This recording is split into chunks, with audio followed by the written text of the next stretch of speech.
Hello നമസ്കാരം, എല്ലാവർക്കും ഇന്നത്തെ സ്വർണ്ണവില അറിയിക്കുന്ന ഗോൾഡ് റേറ്റ് ടുഡേ ചാനലിലേക്ക് സ്വാഗതം.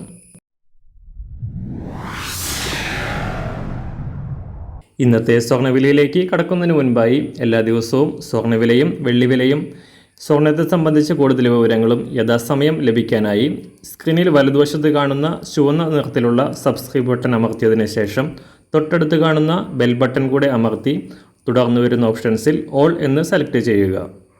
വീഡിയോ ഇഷ്ടമായാൽ ഒരു ലൈക്ക് നൽകാനും നിങ്ങളുടെ നിർദ്ദേശങ്ങൾ കമൻറ്റ് ചെയ്യാനും കൂടെ ശ്രദ്ധിക്കുക. ഇന്ന് 2024 സെപ്റ്റംബർ മാസം 24-ാം തീയതി, കന്നിമാസം 8-ാം തീയതി, ചൊവ്വാഴ്ച. സമയം രാവിലെ 7 മണി. അന്താരാഷ്ട്ര മാർക്കറ്റിലും കേരളത്തിലും സ്വർണ്ണവില സർവകാല റെക്കോർഡ് പിന്നിട്ട് മുന്നേറുകയാണ്. കഴിഞ്ഞ ആഴ്ചയിൽ US കേന്ദ്ര ബാങ്കായ US ഫെഡറൽ റിസർവ് ബാങ്ക് അടിസ്ഥാന പലിശ നിരക്കുകൾ കുറച്ചതോടെ US ഡോളർ മൂല്യം കുറഞ്ഞത് സ്വർണ്ണവില ഉയരാൻ ഇടയാക്കി. അതോടൊപ്പം പശ്ചിമേഷ്യയിൽ ഇസ്രായേൽ ഹിസ്ബുള്ള സംഘർഷങ്ങൾ കൂടുതൽ രൂക്ഷമായി തുടരുന്നത് സ്വർണ്ണവില കുതിച്ചുയരാൻ കാരണമായി. അന്താരാഷ്ട്ര മാർക്കറ്റിൽ റെക്കോർഡ് വിലയിരുത്തിയ സ്വർണ്ണവില $2,630 പരിധിയിൽ മാറ്റമില്ലാതെ തുടരുകയാണ്. സംസ്ഥാനത്ത് ഇന്നലെ പവന് 160 രൂപയും ഗ്രാമിന് 20 രൂപയും ഉയർന്ന സ്വർണം കഴിഞ്ഞ 4 ദിവസത്തിനിടെ പവന് 1,500 രൂപയോളമാണ് ഉയർന്നത്. അന്താരാഷ്ട്ര വിലയ്ക്കനുസരിച്ച് സംസ്ഥാനത്ത് ഇന്ന് സ്വർണ്ണവിലയിൽ കാര്യമായ മാറ്റത്തിന് സാധ്യതയില്ല. ഇന്ന് സ്വർണ്ണവില അന്താരാഷ്ട്ര മാർക്കറ്റിൽ ഒരു ഔൺസ് സ്വർണത്തിന് $2,631.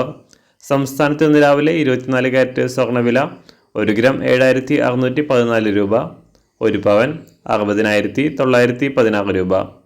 18 കാരറ്റ് സ്വർണ്ണവില 1 ഗ്രാം 5,710 രൂപ, 1 പവൻ 45,687 രൂപ. സംസ്ഥാനത്ത് ഇന്ന് രാവിലെ 916 അഥവാ 22 കാരറ്റ് സ്വർണ്ണവില 1 ഗ്രാം 6,980 രൂപ, 1 പവൻ 55,840 രൂപ.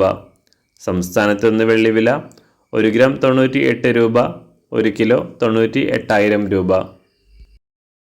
ഇന്നത്തെ മാറി വരുന്ന പുതിയ സ്വർണ്ണവില ഇന്ന് രാവിലെ 10 മണിക്ക് ശേഷം പുതിയ വീഡിയോയിലൂടെ നിങ്ങളെ അറിയിക്കുന്നതാണ്. അതുപോലെ തന്നെ നമ്മുടെ ഫേസ്ബുക്ക്, ഇൻസ്റ്റാഗ്രാം അക്കൗണ്ടുകൾ വഴി കൂടുതൽ അപ്ഡേറ്റുകൾ നിങ്ങൾക്ക് ലഭിക്കുന്നതാണ്. അതിനായി താഴെ കാണുന്ന ലിങ്ക് ഫോളോ ചെയ്യുക. എല്ലാവർക്കും നല്ലൊരു ശുഭദിനം ആശംസിക്കുന്നു. അതുപോലെ ഇതുവരെ സബ്സ്ക്രൈബ് ചെയ്തിട്ടില്ലാത്തവർ സബ്സ്ക്രൈബ് ചെയ്യാനും കൂടെ ഓർമ്മിപ്പിക്കുന്നു. താങ്ക്